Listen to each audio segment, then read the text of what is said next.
Hello बच्चों, this is Jahin Ahmed, your physics teacher from Central Public School. Yesterday we started the chapter motion and we studied about what is rest and what is motion. So I am giving a brief about the yesterday's topic. हमने motion पढ़ा था कल. Motion कब कहते हैं हम? जब किसी ऑब्जेक्ट का position with respect to time change हो. ठीक है, तो उसको बोलेंगे कि वो ऑब्जेक्ट मोशन में है. और अगर किसी ऑब्जेक्ट का position with respect to time change ना हो तो हम बोलेंगे कि वो ऑब्जेक्ट रेस्ट पे है. फिर हमने कल ये भी देखा कि रेस्ट और मोशन रिलेटिव टर्म्स है. किसी के लिए कोई ऑब्जेक्ट रेस्ट पे है तो सेम ऑब्जेक्ट किसी दूसरे के लिए हो सकता है वो मोशन में हो. ठीक है, डिपेंड करता है कि फ्रेम ऑफ रेफरेंस हम क्या चुन रहे हैं.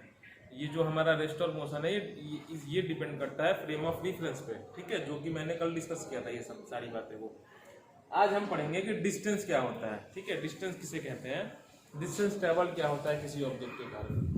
तो सपोज आप ट्रैकिंग पे गए. ठीक है, आपको पिकनिक पे जाना था ट्रैकिंग पे जंगल में. तो आप अपने घर से चले, this is your home. I am trying to draw a pretty home of yours and here is the forest.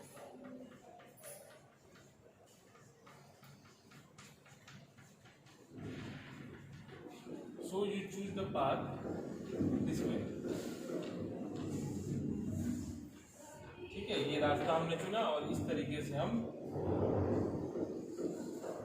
जंगल पे गए ट्रैकिंग के लिए. मजा आता है ट्रैकिंग करने में. ठीक है, एडवेंचरस काम है ये. तो ये जो रास्ता है इसका जो भी लेंथ होगा, ये लेंथ प्लस ये फिर ये सबको ऐड करने के बाद जो भी वैल्यू आएगी, सपोज 2 किलोमीटर आता है ये वैल्यू, तो आपने जो आपके घर से जो जंगल जाने में जो आपका जो पाथ का लेंथ था वो आपका डिस्टेंस ट्रेवल है. ठीक है, तो the total length of the actual path covered by an object is known as its distance travelled. ठीक है, ये डिस्टेंस होता है हमारा. तो अब डिस्टेंस जो है इसका ऐसा यूनिट है मीटर, क्योंकि लेंथ है ये. तो लेंथ का यूनिट क्या मैंने बताया था बेसिक्स में कि लेंथ जो भी हो, जो भी लंबाई होगी उसको हमारा ऐसा यूनिट क्या है, मीटर में. दूसरे भी यूनिट से लेंथ मेजर करने की, जैसे सेंटीमीटर है हमारा, किलोमीटर भी है. तो वो सारी यूनिट्स भी आपको कहीं ना कहीं किसी न किसी क्वेश्चन में दिखेंगी. लेकिन ऐसा यूनिट हमारा जो है वो मीटर है. तो हो सकता है दूसरी जो यूनिट्स हो उसको आपको मीटर में कन्वर्ट करना हो न्यूमेरिकल सॉल्व करने के लिए. ठीक है, अब इसको रिप्रेजेंट करते हैं हम लोग सिंबल स्मॉल एस से. ठीक है, डिस्टेंस रिप्रेजेंट करने के लिए हम लोग स्मॉल एस का इस्तेमाल करते हैं. और ये एक स्केलर क्वांटिटी है, तो स्केलर तो कभी निगेटिव हो नहीं सकता है. इसमें डायरेक्शन की जरूरत नहीं है. अगर कोई हमसे डिस्टेंस पूछ रहा है कि बताओ कि आपके घर से आपका स्कूल कितनी दूर है, तो हम सीधा बोल देंगे 2 किलोमीटर है भाई, या 2.5 किलोमीटर है.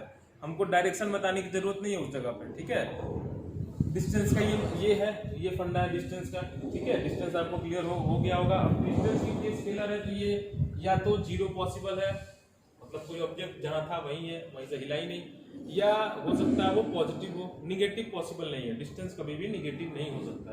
ठीक है, तो अब हम देखते हैं डिस्प्लेसमेंट क्या होता है. डिस्प्लेसमेंट ये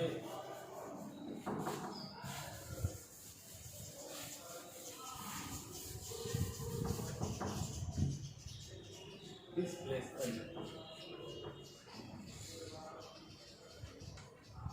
अब इन दोनों को साथ में ही क्यों पढ़ते हैं, ये भी एक पढ़ना है. इन दोनों को साथ में ही क्यों पढ़ते हैं.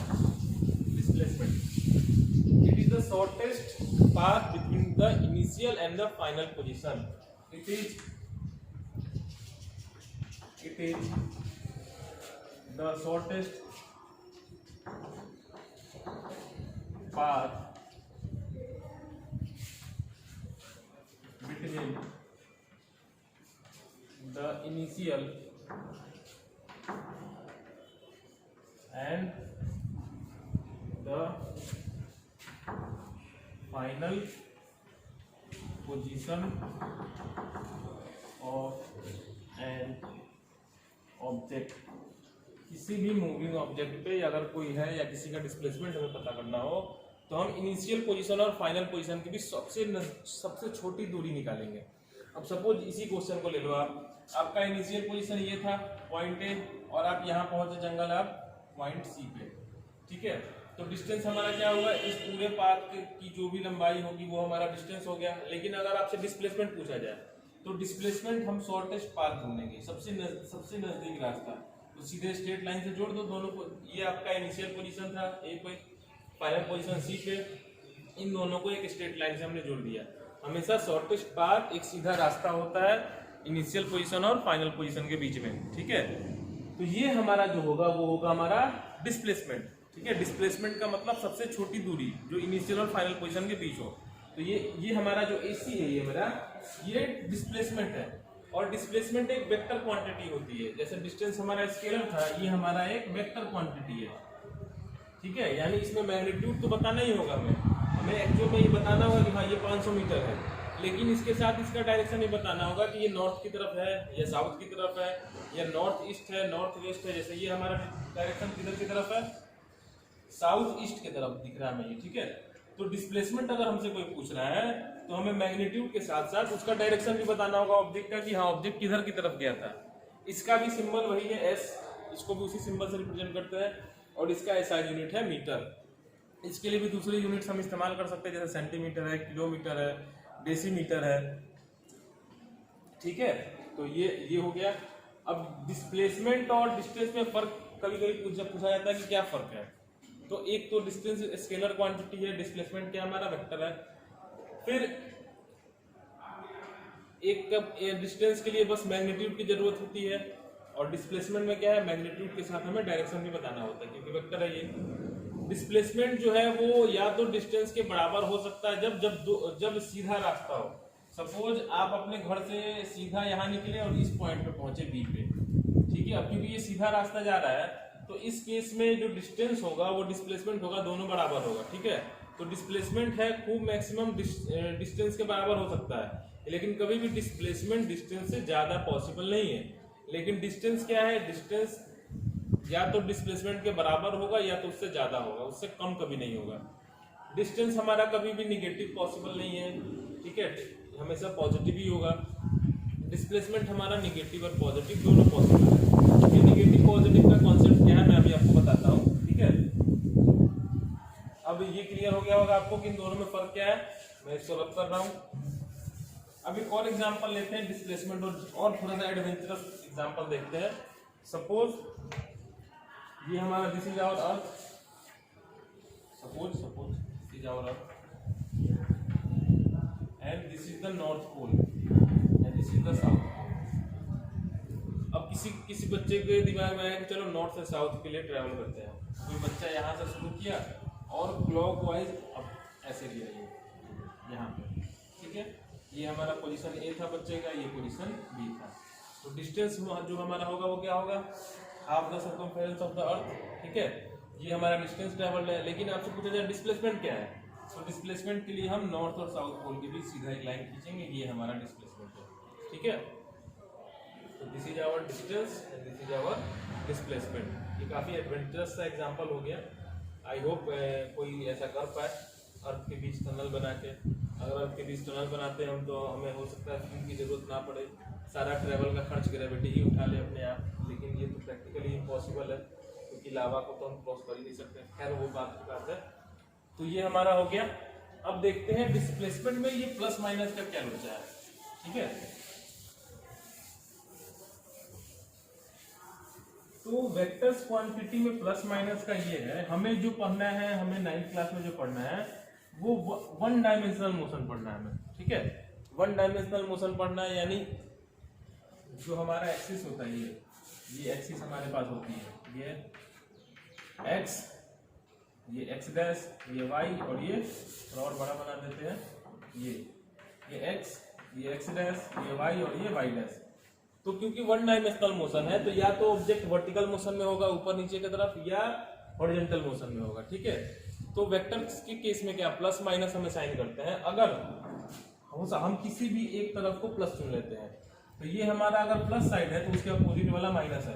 यानी अब ये प्लस माइनस जो होता है ये बस एक डायरेक्शन बताने के लिए होता है। एक्चुअल में मान लो आपको बोला जाए कि डिस्प्लेसमेंट -25 है, तो एक्चुअल में थोड़ी ऑब्जेक्ट किसी दूसरे डायमेंशन में चला गया होगा अर्थ से निकल के, ऐसा तो होगा नहीं। माइनस का मतलब यहाँ पे है कि ऑब्जेक्ट जो है वो हमारा जो प्रेफरेंस था प्लस का, मतलब जो डायरेक्शन हमने चुना था प्लस, उसके ठीक अपोजिट में ऑब्जेक्ट ट्रेवल कर रहा है, ठीक है। अब देखते हैं हम, सपोज हमसे बोला गया कि ऑब्जेक्ट जो है वो +25 मीटर उसका डिस्प्लेसमेंट है, ठीक है, एक्स एक्सिस में, तो यानी ऑब्जेक्ट यहाँ पे होगा कहीं इस जगह पे। अगर बोला गया कि ऑब्जेक्ट का 10 मीटर डिस्प्लेसमेंट है वाई में, एक्स वाई में प्लस में, तो ये हमारा वाई प्लस ऊपर की तरफ, तो ये ऑब्जेक्ट हो सकता है यहाँ पे हो। लेकिन अगर हमसे बोला गया कि ऑब्जेक्ट माइनस में 50 है, ठीक है, तो ऑब्जेक्ट इधर की तरफ कहीं होगा। ठीक है, तो ये बस एक डायरेक्शनल कन्वेंशन है हम जो मान लेते हैं फिजिक्स में। फिजिक्स में बहुत सारा कन्वेंशन होता है ताकि हम लोग चीजों को आसान कर लें। अब बार बार बताना कि ऑब्जेक्ट नॉर्थ जा रहा है या साउथ जा रहा है, तो ये बहुत तेरा काम है, हम लोग शॉर्ट करते हैं। तो अगर नॉर्थ को हम प्लस मानते हैं तो ऑटोमेटिकली साउथ हमारा माइनस हो जाएगा। ठीक है, तो ऑब्जेक्ट अगर नॉर्थ में जा रहा है, नॉर्थ में 10 किलोमीटर गया तो हम बोलेंगे +10 किलोमीटर, अगर साउथ में गया 5 किलोमीटर तो हम बोलेंगे -5 किलोमीटर। ठीक है, तो ये था डिस्टेंस और डिस्प्लेसमेंट का कॉन्सेप्ट। अब इसके बाद एक कॉन्सेप्ट आता है हमारा यूनिफॉर्म और नॉन यूनिफॉर्म मोशन का। वो क्या होता है?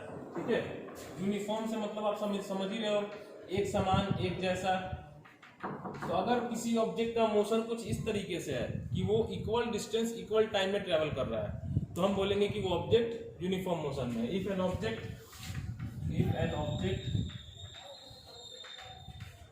Covers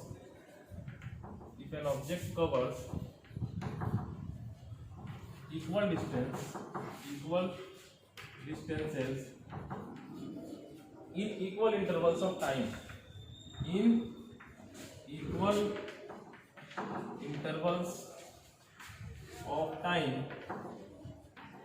then the object is said to be in uniform motion. Then the object is said to be in uniform motion, मतलब एक समान मोशन, एक जैसा, हमेशा एक ही स्पीड से जा रहा है। तो इसका एग्जांपल एक टेबल लेते हैं हम लोग। ठीक है, सपोज कोई ऑब्जेक्ट है, सपोज आप ही हो, ठीक है, स्कूल के लिए चले आप, तो वही एग्जांपल लेते हैं हम। ये हमारा एस और ये हमारा टाइम। आप घर से चले तो घर को आपके घर को हमने ओरिजिन मान लिया, क्योंकि कहीं ना कहीं तो ओरिजिन हमें मानना ही पड़ेगा। और उस समय आप घर से चले 8 बजे, ठीक है, 8 बजे आप घर से चले, फिर 8:05 पे आप 50 मीटर पे पहुंचे। 8:05 पे आप 50 मीटर पे पहुंचे, फिर 100 मीटर पे आप पहुंचे 8:10 पे, फिर 150 मीटर पे पहुंचे आप अपने घर से 8:15 पे। तो हम क्या देख रहे हैं कि हर 5 मिनट के गैप पे आप 50 मीटर का डिस्टेंस ट्रेवल कर रहे हो, यानी इक्वल टाइम इंटरवल में आप इक्वल डिस्टेंस ट्रेवल कर रहे हो। तो ये केस हमारा जो है वो यूनिफॉर्म मोशन का है। ठीक है, यूनिफॉर्म मोशन में ऑब्जेक्ट की जो स्पीड होती है वो कांस्टेंट होती है। कांस्टेंट का मतलब एक समान वैल्यू हो सकता है। पूरे जर्नी में आप 10 मीटर पर सेकंड की स्पीड से जा रहे हो, या हो सकता है 20 के, मतलब स्पीड जो होगा वो एकदम एक वैल्यू का होगा, कांस्टेंट होगा। तो ये हमारा यूनिफॉर्म मोशन हो गया। नॉन यूनिफॉर्म मोशन किसको बोलेंगे वो भी देखते हैं। Non uniform motion, non uniform motion, if an object covers unequal distances, unequal distances in equal intervals of time, then the object is said to be in non-uniform motion. बस यही change करना था कमांड पर। ठीक है, यानी time interval तो हमें हमेशा लेना है, वही बराबर कर लेना है, लेकिन डिस्टेंस ट्रेवल बराबर नहीं होगा। अब यहाँ पे आप देख रहे हो 5 मिनट में अगर आप 50 मीटर ट्रेवल किए, फिर अगले 5 मिनट में आप सीधा चले गए 150 पे, 100 मीटर किए, फिर उसके बाद आप सीधा चले गए 300 पे, अगले 5 मिनट में आपने डिस्टेंस ट्रेवल किया 150 मीटर का। तो यहाँ क्या देख रहे हैं कि टाइम इंटरवल तो हम इक्वल ले रहे हैं, लेकिन डिस्टेंस ट्रेवल जो है वो हर इंटरवल में अलग अलग आ रहा है और इंक्रीज हो रहा है। तो ये हमारा नॉन यूनिफॉर्म हो सकता है, डिक्रीज भी हो सकता है। शुरू के 5 मिनट में आप 300 मीटर चले, उसके बाद वाले में 150 चले, तो डिक्रीज भी हो सकता है। दोनों पॉसिबल है, दोनों में नॉन यूनिफॉर्म मोशन ही बोलेंगे। नॉन यूनिफॉर्म मोशन में ऑब्जेक्ट का जो स्पीड होता है वो कांस्टेंट नहीं होता है, वो चेंज करता रहता है। अब ये सबसे ज्यादा कॉमन है। अगर किसी जर्नी पे जा रहे हैं बाइक से या कार से, तो थ्रू आउट द जर्नी हमारी स्पीड कांस्टेंट तो रहती नहीं है। कभी गाड़ी रुकती है, कभी 10 किलोमीटर पर आवर की स्पीड से, कभी 20, कभी 100।